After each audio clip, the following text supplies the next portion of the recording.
Hey everybody, welcome back. We're now into the second week, full week of January. I hope you're all doing well and keeping to all those commitments you set 2 weeks ago.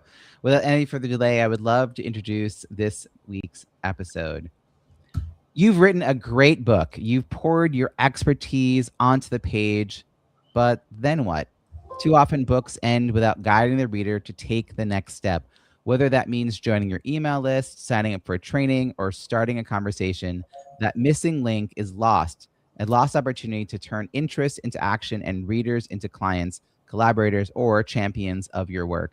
Your book should be more than informative. It should be an invitation. I help entrepreneurs create books that not only educate, but also offer a clear path forward. When you know what comes next, your readers will too. And that's how a book becomes a business asset.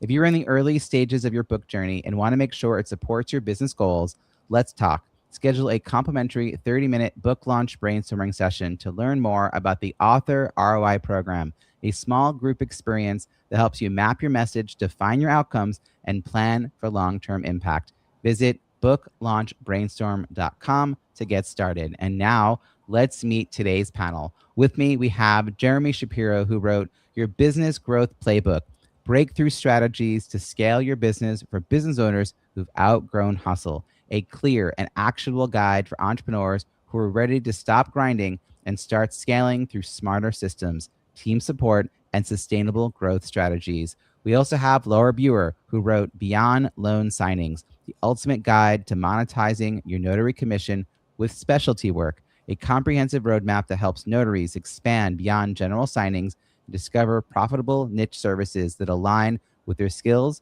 lifestyle, and professional goals. And Lisa Ryan, who wrote Gear Up for Greatness, How to Transform Workplace Culture with the 6 Gears of Strategy, a dynamic leadership guide that equips professionals to build thriving workplace cultures by shifting from reactive engagement to strategic, gratitude-driven transformation. Please join me in welcoming Jeremy, Laura, and Lisa. Jeremy, I'm going to kick things over to you. Thank you so much for joining us. And I always want to get a sense of the audience that you had in mind for the book. So who is the ideal reader for the book that you wrote? Thanks for inviting me on, Robbie. In terms of the ideal reader, this was actually one of the first things I established when putting my book together. Because if you don't know who you're writing for, how do you write to them? So for your business growth playbook, my audience is the business owner who's seen success, they've grown, but then for whatever reason, the revenue plateaued. What got them where they are now is no longer working to get them to the next step that they want for their business. And so the book is a playbook of strategies that these business owners can use to get unstuck and back to the growth they deserve. I love it. What kind of entrepreneurs, business owners are you talking about? Like, is it a certain size? Are they solopreneurs? Are they bigger companies? Like, help define that a little bit. Yeah, so these are the founders of the business, right? They identify as business owners, founders, and entrepreneurs. They are high 6 to low 7-figure businesses, and they're looking to scale up and break through beyond that. They have seen success. They've generated revenue. They have lead flow into the business. It's just no longer providing the growth they want. Yeah, there is a moment there where what worked doesn't work going forward. What worked to get you here won't get you there. I love it. So Laura, share a little bit about who you had in mind for this book. Yeah, I had independent notaries public in mind. These are notaries who are looking to leverage their commission in order to have this as their career center of the plate, and understand that there are many ways for them to specialize in different environments, different types of documents. And it's also for those who are notaries, perhaps in an office, that want to break out of that, or perhaps do something on the side. This is a guidebook for them on what's available. There are so many people who found themselves probably becoming notaries for a one-off need, because they worked in a company and they were like, your role has to have this. And then they're like, that's it. Like, it's like they did the paperwork, but now you're introducing them that it's actually a doorway to a whole new world of being an entrepreneur, of creating your own life and designing the experience that you want and helping people. I mean, like, in all kinds of moments, we need notaries. I learned so much from getting to know you about the notaries beyond just their ability to dot I's and cross T's. You co-wrote this book, correct? This is the one you did with Bill? I did, yes, with Bill Soroka. About 2 years ago, and it is fabulous. Notaries are breaking through Some are leaving their full-time jobs just to do this, and they're getting six-figure and more earnings from That's doing it. amazing. Okay, we're going to circle back to the other stuff you're doing. So you've got another book that you've been working on. Lisa, tell us a little about who you had in mind for this book that you wrote. Well, my business really focuses on manufacturing, construction, and the skilled trades. And I was always a nonfiction girl. And now I had this fiction, this business fable in my mind for a long time. So it was probably one of the most fun books that I've ever written, but it really is for small to medium manufacturing companies who are just trying to figure out ways how they can basically keep their top talent from becoming someone else's. You know, the idea to write a fable, because you've written other nonfiction books, and that's like you can get into a rhythm with doing that. Did you have anything change in your brain about, I think I want to do the fable? Like, were any of the early reluctances that you had when you're writing your first book come up, or something different? Because it's like, it's a different path in some ways than what you had known to be working for you. Well, my brain is not really wired. It's wired to read fiction, but not really to write it. And I never thought that I actually could. And I am not even remotely comparing myself to, J.K. Rowling or something like that. But I got to know the characters. It was really weird because I'd be saying, well, James is going to say that. I'm like, no, he would never say that, but Frank would say that. And it was really an interesting experience to go through that process and to be able to see. And then one of my favorite parts at the end of it, I actually had where are they now? Because I wanted people to find out the rest of the story and of course, Frank, the main character, became a, consultant and professional speaker. So it was just kind of fun. I love epilogues, honestly. I think a fiction book that ends without an epilogue, I'm like, but It was great. very fun.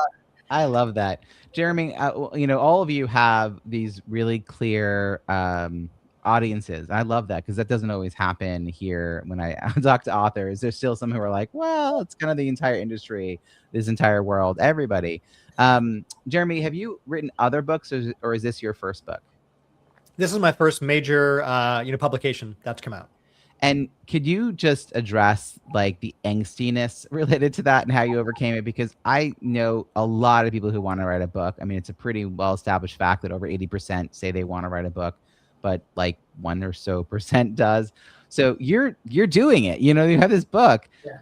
How did you get past all those internal messages or external messages about writing a book? Did you hang out with other authors? Did you see a clear path? Did you hire help? Like, what did you do to transform this knowledge that you had into something that we all can pick up and hold? I look back to when I first put pen to paper, and in a very Silicon Valley mindset, I thought I would finish my Google Doc, click export to PDF, upload in 3 weeks, and I'd be a published author. And every step of the way, I would learn about a new resource, a new book, a new something.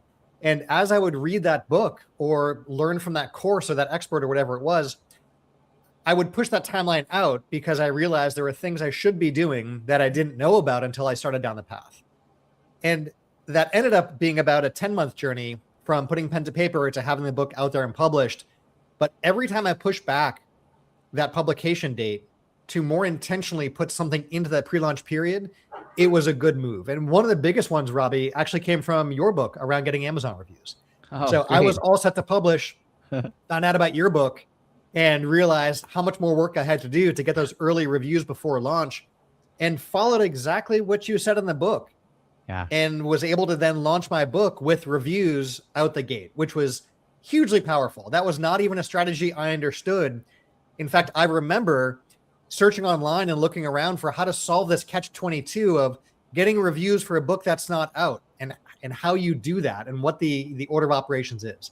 So yeah, the journey took start to finish about 10 months. I did bring in some expert help for a handful of things. For example, cover design, keyword research, and title research, and various other things along those lines. And of course, read a ton around the whole publishing side of things, including, some of your books as well. What I love is, first of all, 10 months from pen on to paper to finished product is commendable for a first book. I know people who've been doing it for 8 years and they just finally got the book in their hands. So 10 months is nothing. That's great. And I also love that you thoughtfully pushed out your publication date as you learn more. Then it's not just like write something and publish it, right? And that there's all this other work to do, including having a good editing and good cover design and good formatting. I mean, there's just even to get to a good publication, there's steps.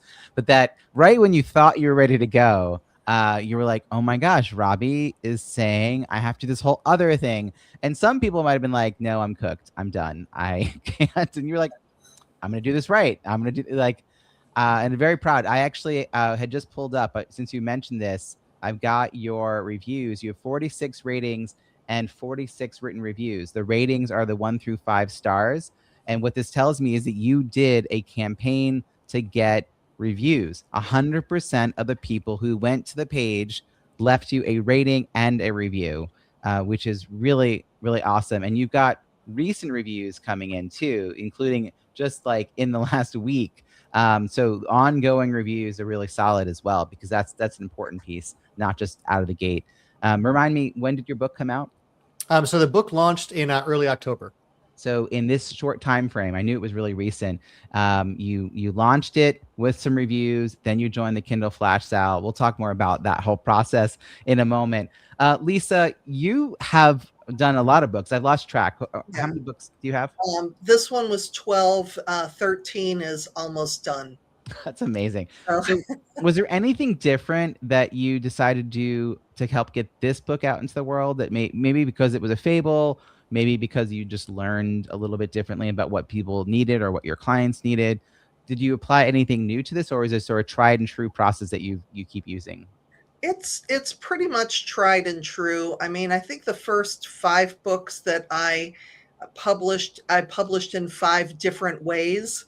And I think back to the very first book that was on Smashwords, and it's now, I think, designed to digital or something. But it was literally 96 pages of instructions to upload an ebook. And the funny thing is, and I'm still getting paid on that, I will be getting quarterly checks for like 18 cents. And I have not put anything into that. So it's kind of funny. But with this book, it's really, I feel the need to hold a baby book in my hand every couple years. I just really love that new books smell and feel, and they're just fun, and they're all different. They all came about as far as a different, just a different way, a different motivation. With the new book that's coming out, which is on aligning AI, automation, and people. It's called The Smart Plant. That was really, my coach challenged me to come up with ideas for 2 books. And the one that I came up with was more about legacy. And he was like, that's an evergreen book. You can write that 5 years from now. And, you can talk about legacy and succession planning and manufacturing. But the AI, the Smart Plant, is something that needs to come out into the world now. So with a little bit of guidance and push is where this book came from. I think it's so smart to ride those waves. I have a book that's sort of like that, the Zoom book, where I was like, okay, I suddenly was like, okay, I'm committed to writing this. I got to get it out now. And it has to be concepts that will last, even if the technology changes. And so I think, for fast-paced topics like that, I think it's about staying relevant and meeting the moment. Laura, you working with Bill Soroka probably changed your first-time author experience dramatically. Bill is an established author, established entrepreneur, and all-around really nice guy. And I know that you're now in the process of working on your second book. Yes. And I'm curious, because you had this like hand-holding for the first book, and obviously his continued friendship and support for the second. Did anything shift energy-wise when you were like, okay, this is going to be the book I'm writing? And tell us a little bit about this new book. So, wow, yes, it was really different for me to have all the responsibility And I knew when I was writing it that when I was done, all the other things that really Bill already had the experience, and he led the way on that. And by the way, it took 2 years to write that book and then get it out. I was thinking, oh my God, I don't know how to do any of those things. What am I going to do? And of course, I thought, I'm not going to deal with it till I get closer to the end. But then when I had a consult with you and then I read your book, I said, okay, it's doable. I can do this. And then, of course, I would reach out to Bill. But having the whole load on your own shoulders, I thought, I don't know if I got it to take it all the way to the end. This book, I started in January and I got it out 2 days before Christmas. So just a hair short of a year, so about half the time. And I've been spending all my time now learning and doing all the things on the back end so that it's got the reviews already, all the things, and making sure the audience I'm looking for, which are still notaries, but I took one specialty, hospitals. It's called a compassionate notary, and how we operate in that type of environment. And it took a little more research, although I have 20 years experience on that. And so I'm very excited. The feedback I'm getting from the notaries who are using it how I envisioned, how I dreamed, which was they would mark it up, stick it in their notary bag, and have it with them as a field guide in the hospital setting. So when something happens, they can look it up. Very short chapters, very easy to find things. And they're saying that's how they're using it. And for me to create something that then is used the way I would use it is pretty fantastic. That's like the best compliment you can give a content creator is to use their tool in the way they envisioned and then report back that it was useful. That's really awesome. And I love that you have taken a fairly niche community, at least from the outside perspective, where like not a lot of us think about notaries until we need one, to really narrow it down to the hospital space and thinking about their role, because it is like it's these really difficult, tender moments that a notary can show up in. It's different than when I was signing to buy my house. Like probably I didn't need as much compassion on that day as I just needed like sign here, sign here, sign here, sign here, like for like half an hour.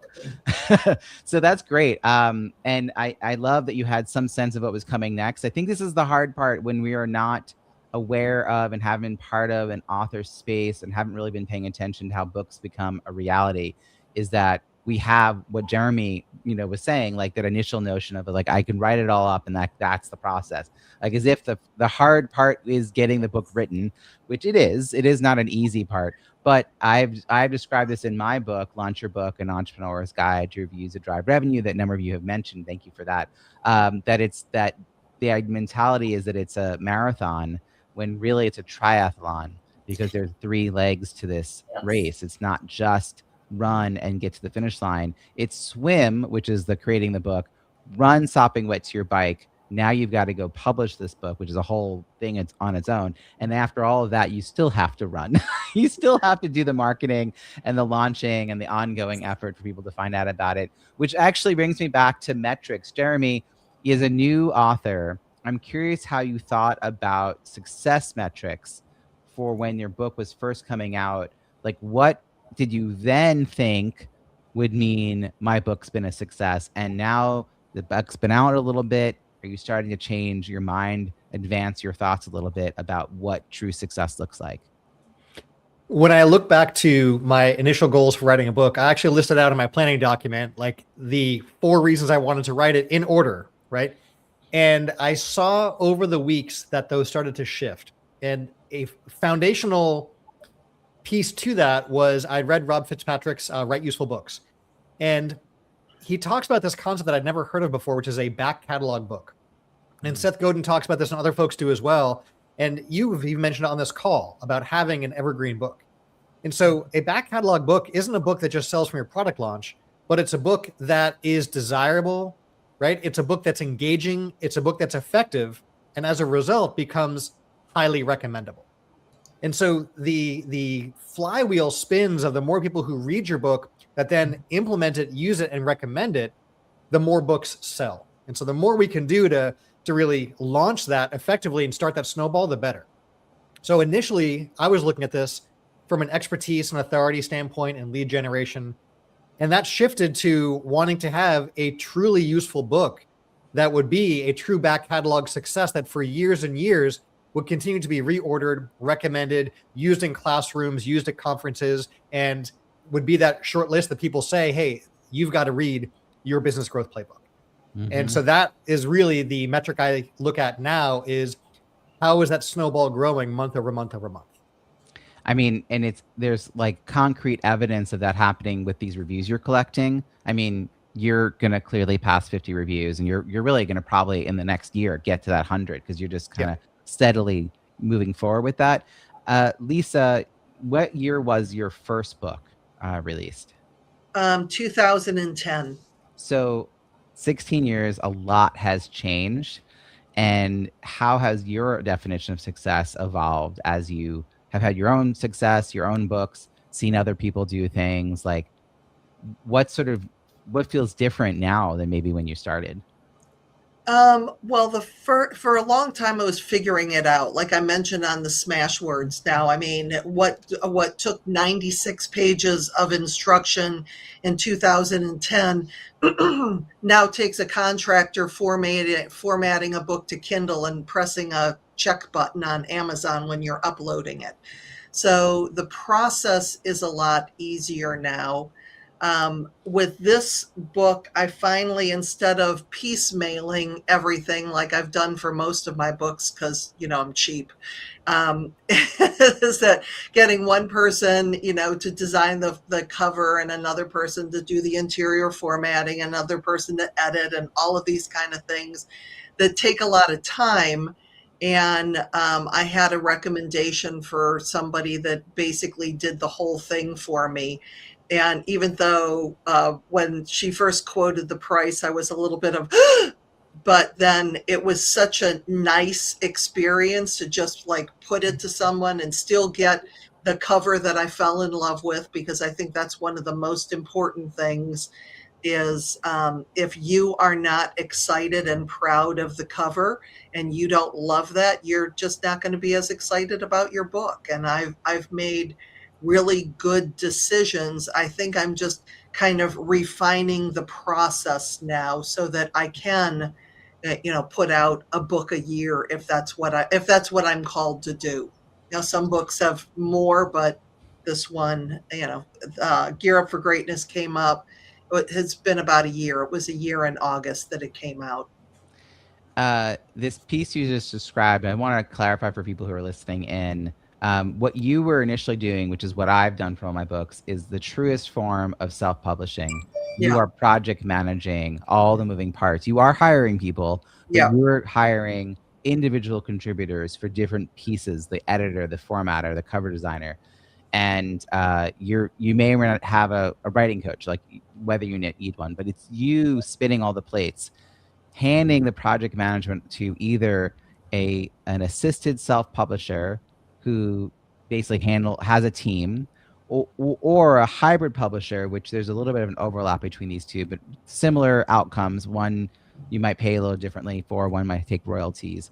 But having the right team, out of the gate, it's like it solves a lot of problems. And I think it's interesting to evolve to the point where you're like, it is very much worth it, because then your time and talent can be put to other things in your business, not these nuanced details of timelines. So in the beginning, I did that route because I had no money. I wasn't cheap. I was broke. Well, both. There was a little bit of both back at the beginning. The very beginning, I was like, how much do I want to invest in this? This project didn't have now again, this is a learning lesson. I didn't have a clear revenue plan from the book. I knew I had to write a book because I was part of the National Speakers Association, and it had been drilled into me for 2 years. I needed a book. But what to do with that book, I wasn't super clear about how that book was going to make me any money. So I wasn't going to invest $20,000 into this book. No. Yeah. So I do think those are the lessons we learned. Laura, when you teamed up with Bill, I want to mention your success around reviews, and I'm curious how that was approached.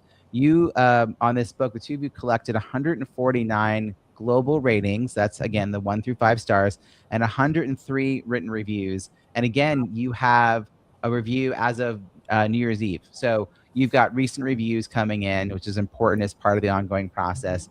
How did you learn from Bill about the importance of that? And how did you approach getting those reviews? And what lessons are you going to apply to this new book you have that are coming out? We went out and recruited an inner circle of people that were willing to be a part of a launch team for the book when we got to that phase. And that, I think it wasn't that big a group. I think he put out a feeler to the group, and we ended up with about 100 people that said, yeah, I'm willing to read it. I'm willing to write a review ahead of time and participate in that.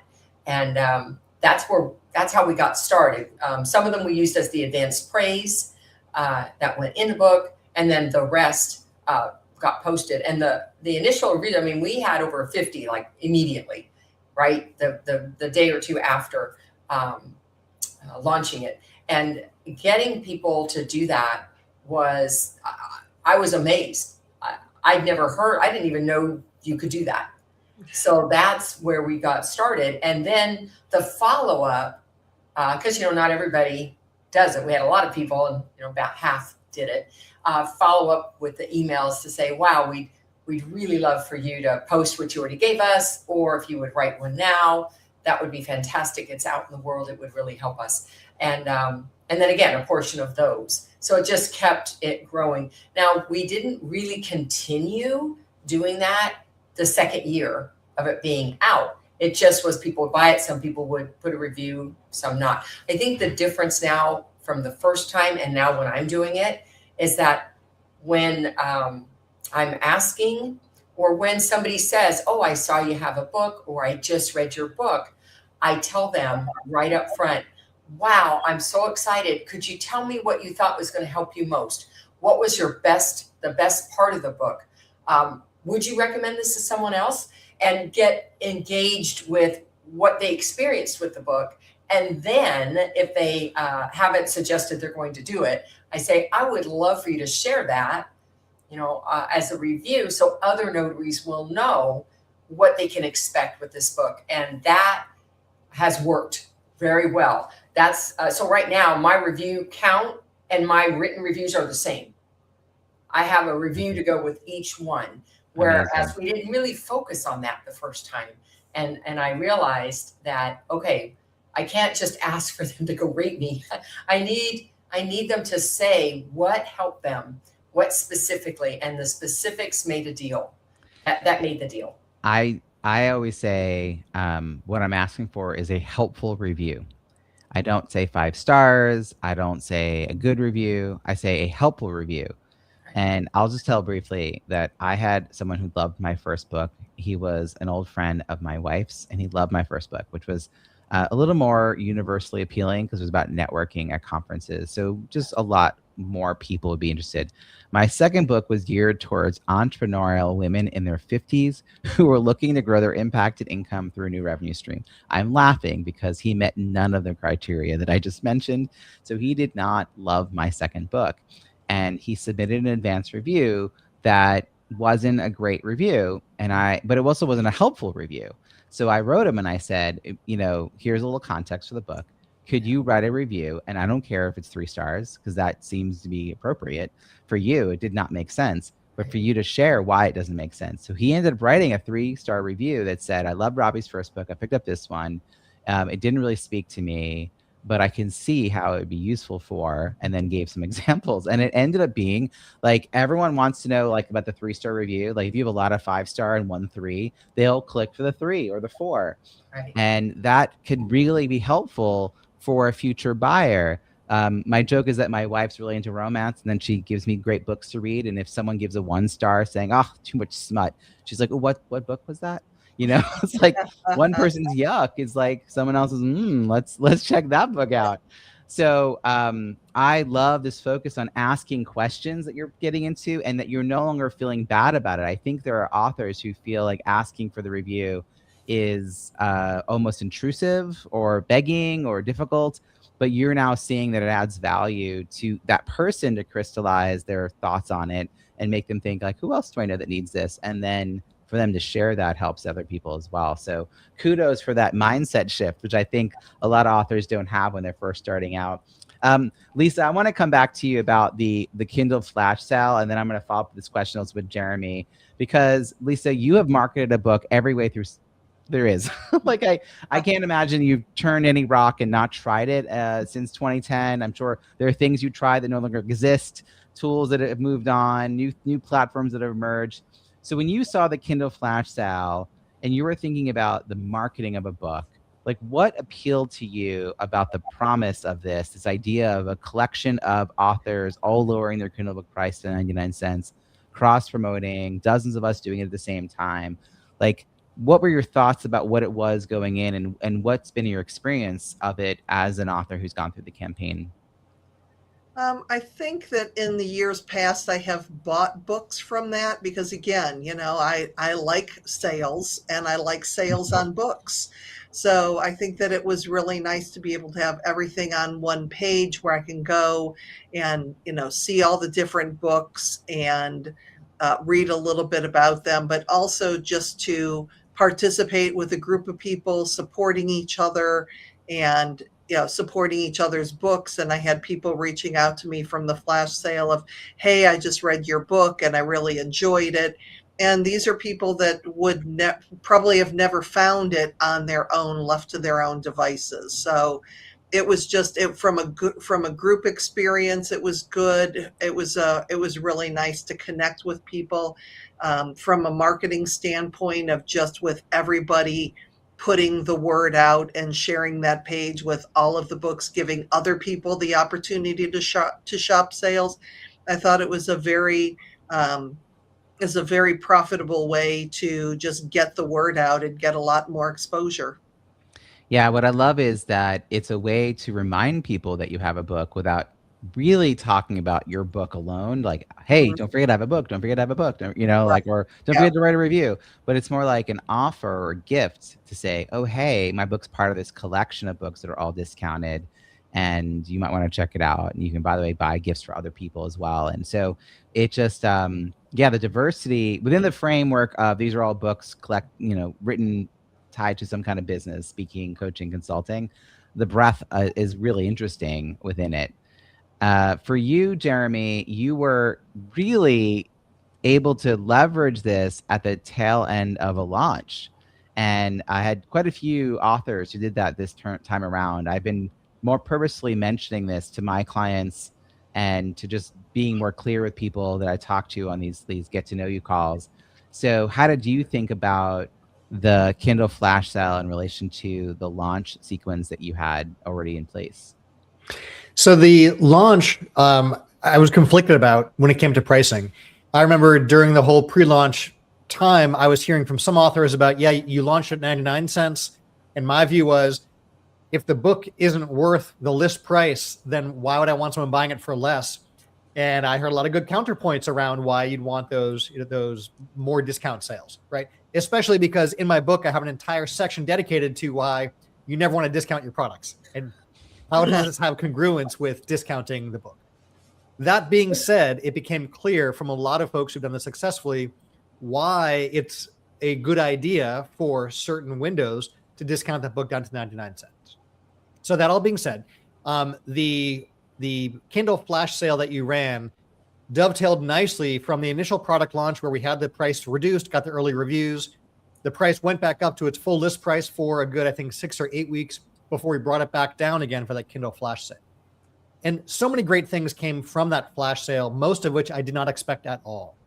Not only was there, of course, a ton of sales that came from it, that's part of what helped December to become better than November, which was better than October, right? That whole snowball we were talking about earlier. We got a ton of great reviews, especially reviews from other authors that I didn't even expect to be coming from that community. That was really powerful. I had other fellow authors reaching out to have me on their podcast to their audiences, which I did not expect to be coming from the Kindle flash sale community. I also met a number of great authors who I now consider friends that I've gotten to know from hopping on calls, one-on-one calls, group calls, and so forth that are really wonderful people. I also found a number of great books to share out to my audience, which are totally congruous. One of the many books that I read during that whole pre-publication time, because there were a ton, yours included, was Self-Promote and Succeed. And one of the strategies covered in there is this idea of doing like author list swaps to who else has your ideal reader that would promote your book. And so I went out there and I was asking, like, where do I find other authors like this? Who would do that? And then along came the Kindle flash sale. And next thing you know, I had people emailing their lists and tagging on social media, mentioning why my book was on their short list of books they recommend. And so here's somebody speaking to my ideal reader type about my book. And so it was tremendously valuable all around, mostly in ways that I didn't expect. But oftentimes in business, we got to try the untried just to see what that will do for us. And the downside is small. The upside is amazing feedback. Thank you both for sharing. I had this idea initially in 2018, and I put out a Google form. I found the results 2 years ago when I started again, and it was really funny. I sort of said, hey, if I did this thing, and I kind of had this description, generally more or less collaborating with book sales, kind of the list thing that you just mentioned. Would you pay $50, $25, or $0? And like, I think there were like 5 out of 30 people who said I'd pay anything. And so my value proposition wasn't very strong, and I didn't have any business related to this. I just happened to know a lot of authors. So now I'm able to do it for not much more than my original plan, the $75. And yet the outcome has blown me away too, Jeremy. Like, I'm all about community and building community, but the way authors are stepping up to host live streams during the campaign for each other, to teach each other marketing techniques about how to leverage LinkedIn, creating really fun graphics that include other people's books, and then putting it out there so we can all reuse those pieces of content. I mean, there's on and on and on. And like you said, inviting people to be on podcasts and all those other collaborations. That is like filling me up, and it's making me so excited about the potential of this. And it's the hours of getting this structured and set up behind the scenes is like really worth it for those kinds of, I don't want to say intangible because clearly they're tangible, but unexpected, like it wasn't the original reason we were doing this, but it's now becoming a norm. Laura, I know you're about to sign up for this again now with this new book. Is there something new that you'll be able to apply to this process now that you've been through the Kindle flash sale? You're a little more familiar with it? Yeah, so technology isn't my friend yet.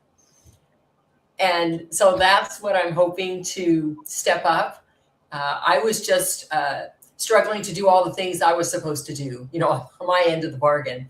And now that I've experienced it, I think one of them was I was just not using the right link for reviews. I mean, there was just different things that I had to learn as I went. But now I have a handle on that. So now there's some new things, which is that cross promotion, starting to get to know other authors, because that's a newer community for me.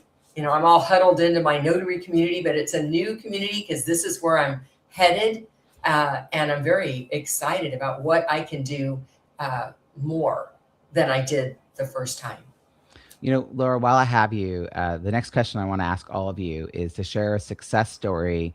And the prompt I'm going to give you is because, because I'm an author. So I'm curious, like, how would you answer that prompt? Because I'm an author, like what doors have opened for you? Wow. I'd have to sit with that for a moment because it's really such a new experience for me. I haven't even looked at what's changing in my world, and things are changing. Some of them I can't even announce yet live. So I need to sit with that a little bit to truly give it its due. But what I will say is that it's shown me the next chapter for me, right? The next stage for me, that I have a direction. I'm retiring from the teaching for the Notary Association, and I'm retiring from that first quarter. And it's like, okay, what am I going to be doing? Because I'm not going to retire and sit at home. Right. I want something where I can still be available, still help others, and still have some income coming in. And I didn't really consider, I kind of thought the book with Bill was kind of more of a one-off opportunity rather than, oh, this could be my next step. Well, even co-writing a book with him probably opened some doors, I imagine, some possibilities. Jeremy, your book feels still very new, but do you have in the last few months anything that's happened that you can tie back to the book helping start those conversations? Two things come to mind with the doors that have been opened. One was really exciting because this happened before the book even came out, just from me doing all of that pre-publication writing in public and talking about what was going on. And I find it so interesting. One of the things you can ask people about when they're signing up to be part of your advanced reader copy or your launch team group is like, what kind of beta reader are they? Do they want the messy, disaster notes, nothing is organized version to give early feedback? Do they want a more refined version, or do they kind of want to wait until everything's all done? And I was amazed to see the distribution of what bucket people fell into. The people who want that finished product before they do anything were the most interesting, because you'd think people want to support and encourage along the way. But we all know those people in our life who sit back and sort of, are waiting for it to be done and for it to be proved out. And it was somewhere around the book having a launch date or the cover done or being submitted that I heard back from the San Jose Chamber of Commerce. And this is one of the oldest and largest chambers in the country. It was founded in like 1886. And they were excited about the book nearing completion. And they asked like, hey, would you want to come do a workshop or speak to the Chamber of Commerce, which, by the way, like target audience, small business owners, right, who are growing and all, was great. So that door opened up before the book was even on Amazon or listed or out anywhere, just by virtue of it finally nearing completion. So that was really exciting. And the second thing is the whole author community. Authors are so supportive of each other, from book reviews to list swaps to blurbing each other in terms of being on each other's book covers and so forth, that once you're able to call yourself an author, so many doors open to this wonderful community who wants nothing but to support each other and share resources and share vendors and contacts and best practices and so forth. So that little moniker author has been a huge door opener. That's amazing. Lisa, I'm sure you have a zillion stories to tell about this, and also as a speaker, leveraging books and such, but does something particularly stand out that was possible because you have a book? I still remember when my very first book came out, and I was over my dad's house, and he was over, a neighbor was over, and I said something about my book, and she looked at me and she said, "You're an author?" And it was the best feeling.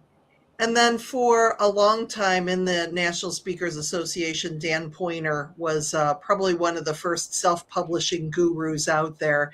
And when you saw Dan at an NSA meeting, he would have these little tags, the little ribbons that go on your name tag that said authority, but author was in big letters. And so I think that that's probably why I just love books and being an author, because you're an author? And it's so, and I don't think it's that as big of a deal, because I think that a lot of people just overthink it. They think it's going to be too hard, or they don't make the time, or they don't know how to do it, instead of just figuring out and see what it's like to hold that baby book in your hand for the first time. I mean, it's helped me, in my speaking, because it's one of the, it's one of the marketing tools that I use to sell upgrades for my programs. But it is really fun to have an audience all get books, and then the signed books. We don't realize, I don't think, how much people treasure a signed book, because that's the first thing. I'll give them a book and they'll be like, oh, it's signed already. Because what I'll do is I'll sign them in advance, and then I'll personalize them, knowing that if I waited for people to come to me, in most cases, 80% of the people would walk out without a signed book. And I just know that little tiny detail of adding that personalization means so much to the recipient. These are like these moments that, I don't know. It's hard. You say like a lot of people could do this, but the fact that they don't is why they hold us to higher esteem. Yeah. You know what I mean? Like some of that authority is from perseverance and follow through. And I do want to encourage people who are listening to find an author community. And we're going to share some resources in a moment at bizbookpubhub.com. Before we do, I would love to find out, Lisa, where people can find you and follow your work. On LinkedIn is probably where I'm the most prolific. So look for Lisa Ryan and Grategy. In most cases, I am the number one Lisa Ryan on LinkedIn, which is saying a lot because there's like 2,000 of us. But if I don't come in, put Lisa Ryan and Grategy and I will come up. Or you can go to my website, lisaryanspeaks.com. Fantastic. And Laura, where can people find you and follow your work? So my website, coachmelaura.com, or LinkedIn would be the other place. By the way, all these links will be in the show notes, as well as their books and their social links at bizbookpubhub.com. Jeremy, how about you? Very similar to both of you. You can find me most active on LinkedIn of all places under Jeremy Shapiro. And you can also find more information about the book and me and all the rest of that at yourbusinessgrowthplaybook.com. Again, Go to bizbookpubhub.com for not just these show notes, but show notes from all the past episodes. We're nearing episode 500. So this has been a really great run for my podcast overall. And we also have a curated directory of experts at the Hub who can guide you through your author journey, writing, editing, publishing, launching, and marketing your book. So wherever you are in your author journey, definitely check that out. We have free virtual networking events every single month. We have a blog that's coming out. We've got the Kindle flash sales. So much good stuff. Go check all that out at bizbookpubhub.com. Thank you, panel, so much for joining us. Really, really appreciate it. Thank you.